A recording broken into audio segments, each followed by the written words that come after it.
പുതിയ movie app കൈസ എങ്ങനെയുണ്ട്? എന്താ പറയുക, ആപ് കൈസയോ പിന്നെ നമ്മൾ സെക്കൻഡ് ഹാഫ് എൻജോയ് ചെയ്തു. പക്ഷേ സെക്കൻഡ് ഹാഫ് എൻജോയ് ചെയ്യാനുള്ള മെയിൻ കാരണം എന്ന് പറയുന്നത് ആ ഫസ്റ്റ് ഹാഫിൽ കുറച്ച് ആ ഒരു ഇൻ്റർവെൽ വരെ ആ ഒരു പിന്നെ സ്ലോ പേസിലാണ് പടം പോയത്. ആ കോമഡി സീനുകളോ അങ്ങനെയൊന്നും വന്നില്ല. സെക്കൻഡ് ഹാഫിലേക്ക് വരുമ്പോഴത്തേക്ക് നോക്കുമ്പോൾ പിഷാരടി ആണെങ്കിലും അജു വർഗീസ് വരുന്ന അവിടെ മുതൽ പോലീസ് സ്റ്റേഷൻ രംഗങ്ങൾ, ആ ഒരു കോംപ്ലിക്കേഷൻ പരിപാടികളൊക്കെ കോമഡി നൈസായിട്ട് വന്നിട്ടുണ്ട്. പിന്നെ എന്താണ് മുൻ സിനിമകളെ വെച്ച് നോക്കുമ്പോൾ ഇമ്പ്രൂവ്മെൻ്റ് ഉണ്ടോ എന്ന് ചോദിച്ചു കഴിഞ്ഞാൽ ഇതിൽ ധ്യാനക്കാട്ടും കൂടുതൽ എനിക്കൊന്ന് ജീവിയാണെങ്കിലും പിഷാരടിയാണ്, അവർക്കാണ് കൂടുതൽ സ്ക്രീൻ സ്പേസ് ഈ പടത്തിൽ കൊടുത്തിരിക്കുന്നത്. അപ്പോൾ അങ്ങനെയാണ് സിനിമ വന്നിരിക്കുന്നത്. ഒരു കുഞ്ഞു സിനിമയാണ്, 1.25 മണിക്കൂറിനടുത്തേ ഉള്ളൂ. അതിൽ തന്നെ ഫസ്റ്റ് ഹാഫ് നമുക്ക് സെക്കൻഡ് ഹാഫിലേക്ക് ഈ കഥ വന്നപ്പോൾ നമുക്ക് ഫസ്റ്റ് ഹാഫ് എന്തിനായിരുന്നു എന്ന് തോന്നിപ്പോയി. ഫസ്റ്റ് ഹാഫിൽ പ്രത്യേകിച്ച് ഒന്നും ഉണ്ടായില്ല.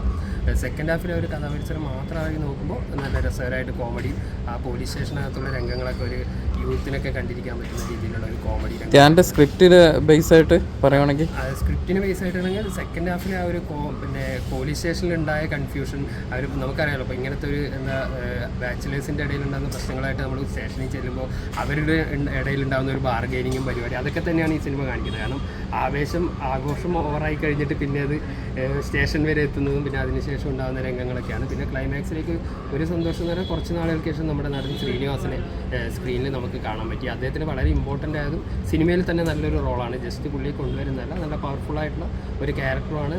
നല്ല രസകരമായിട്ട് അത് ശ്രീനിവാസൻ സിനിമയ്ക്കകത്ത് വന്നിട്ടുമുണ്ട്.